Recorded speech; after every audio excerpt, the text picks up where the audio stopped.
Yo, what up? Benjamin D'Souza here, back with another vid.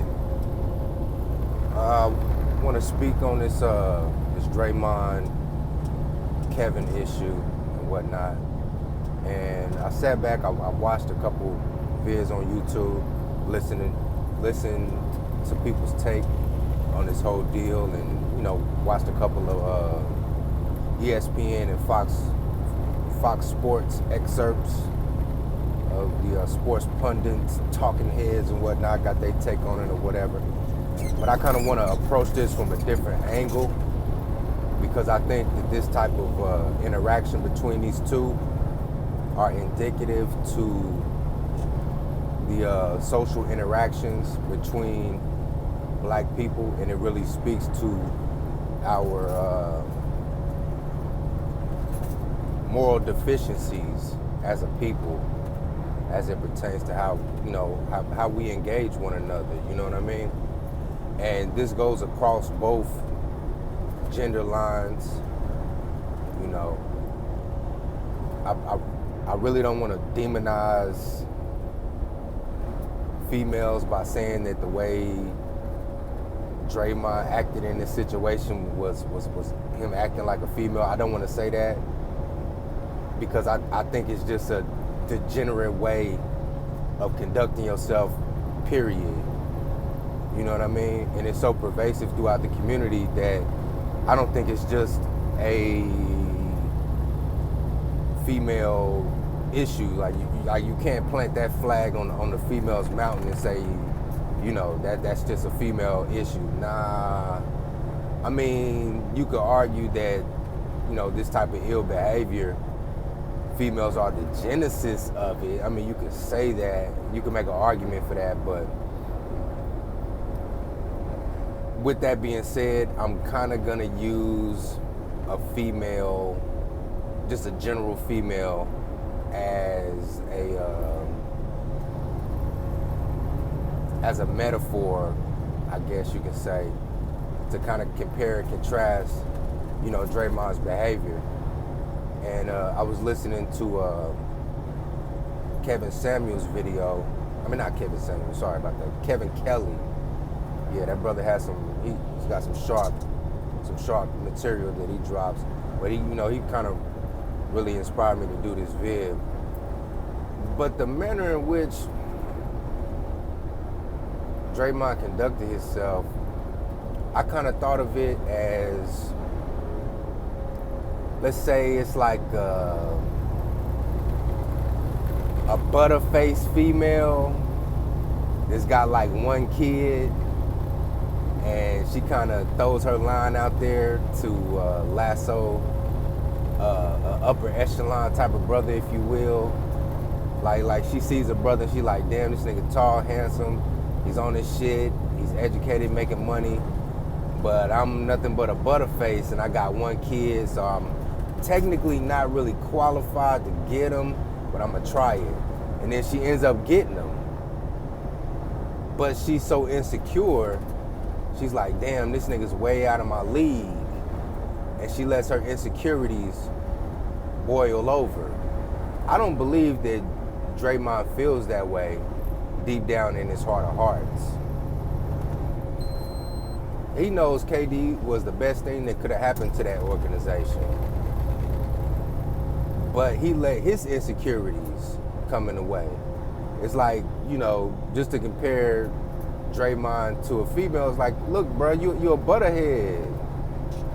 You a butterhead with a bastard baby on your hip.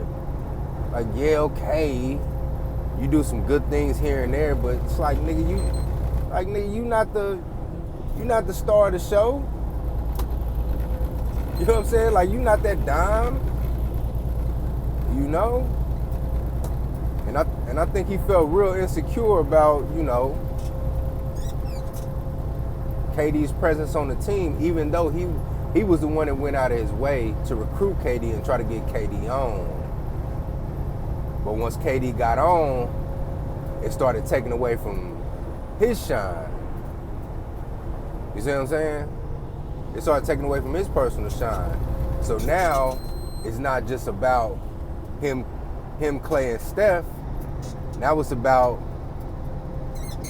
Steph, KD, Clay, and him. You know what I mean? And it's a very selfish way of looking at it. I think he let his ego get in the way. You know? And you fellas out there, y'all can kind of relate to this. If you've ever given a chick that really wasn't in your league, you gave her a shot, you know. And then out of nowhere, she blows up on you like, nigga, your sex is whack. You can only go one round. You not even all that. You know what I'm saying? Then she just starts, you know, hurling all these insults and all these hurtful things your way and shit. That's her insecurity speaking. You know, and that's how I see this situation with Draymond. And fellas do the same shit too. Fellas do the same shit, obviously, given the situation. Fellas do this shit with other brothers, and they also conduct themselves in this manner when it pertains to them interacting with a female. You know what I mean? Like, for instance, you know, you might have a Madden king, if you will. You know, he knock him a dime piece. You know, the bitch ain't too bright upstairs, but he go ahead and knock her and whatnot. But all he doing all day is staying home, playing Madden, smoking weed, you know, working on his mixtape and peddling his little petty weed, you know, peddling his little petty sacks and shit. And, you know, this bitch is like the director at the bank, you know, in some suburb or whatever. She getting suited and booted with 6-inch heels and shit every day. You know, he gotta drive her car around the city to, you know, do his little thing or whatever. And he feeling insecure about that because he know he ain't on that bitch level. You know what I mean? So he might strike out on some shit. Well, bitch, your sex is whack and your head game is whack. And you know, your cooking ain't all that. You know what I'm saying? You know, he might strike out, but that's his insecurity speaking. And I think that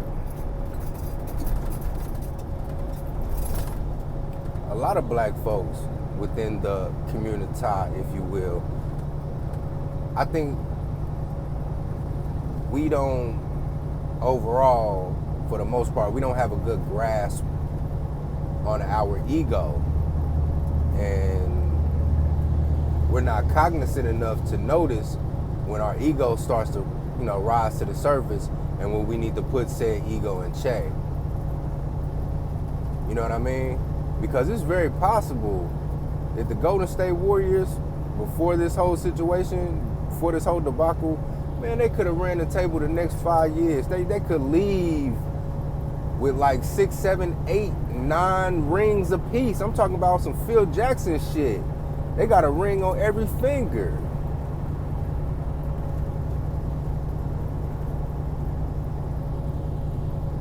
And it's another thing. Never trust a nigga with a name like Draymond. I'm not saying never, but look at that nigga with the side eye. You gotta watch him. Quantavious. You know what I mean? You gotta vet them niggas, man. Them Chantrells.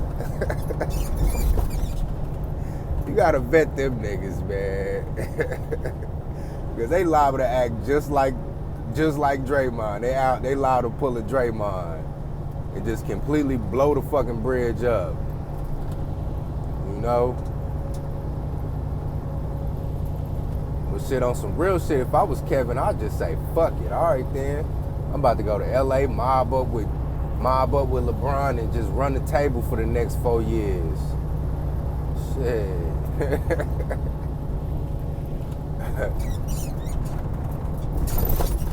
But yeah, man, black folks, man, recognize who you are as a man or a woman, and don't try to do the most, man. You know, you already know where you stand coming into the league. Yeah, nigga, you scrappy and you etched out a nice little niche for yourself, being the scrappy shit talking, Swiss Army knife or the Golden State Warriors that can do it all. But nigga, you ain't the number 2 overall pick, 7-foot ball handling scoring machine that can pull up from 30. You not that nigga. You know what I'm saying?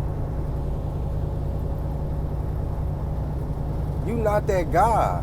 And I think a lot of egos get in the way of what could be a beautiful thing, Just quick story, I had a homie probably back in 05, 06, I masterminded the plan to buy this house, in downtown Kansas City. We were supposed to flip the shit, I had spent the prior 2 years working on my credit and saving money to where I could buy this house. I was gonna come in, let him put a few bills in his name and shit, so he can build his credit up. We was gonna flip that motherfucker, split it down the middle, and then the next house that we got, it was gonna be in his name, and we just gonna keep, on our property flipping, property flipping hustle and shit, right? But here's the thing, I was the brains behind the operation. Now the shit didn't work out. 08 came, market crash. I was young, early 20s and shit. It was a rough neighborhood. It's a whole bunch of shit. But he didn't recognize where he stood in the equation. Now with some other, petty shit going on behind the scenes that he was doing that I had to call him out on, but that's neither here nor there. But the main point I'm trying to make with this story that I'm telling you is that he didn't recognize where he stood. It's like, nigga, I'm Michael in this situation. You Pippin. You understand? I'm the brains of the operation. You second in command. Now, had you come up with a scheme and started putting shit into motion, and then you asked me to come aboard, then I know where my place was. I'm second in command. Okay, you mastermind the whole grit. All right, I'm with it. Let's go. But niggas let their egos get in the way, and I'm happy too. I'm happy behind this shit. I hope Golden State trade Draymond ass out of haste to try to put this fire out, and then Durant still leave at the end of the season and shit. Like, fuck y'all anyway. And just leave their ass with Clay and Steph and Cousins.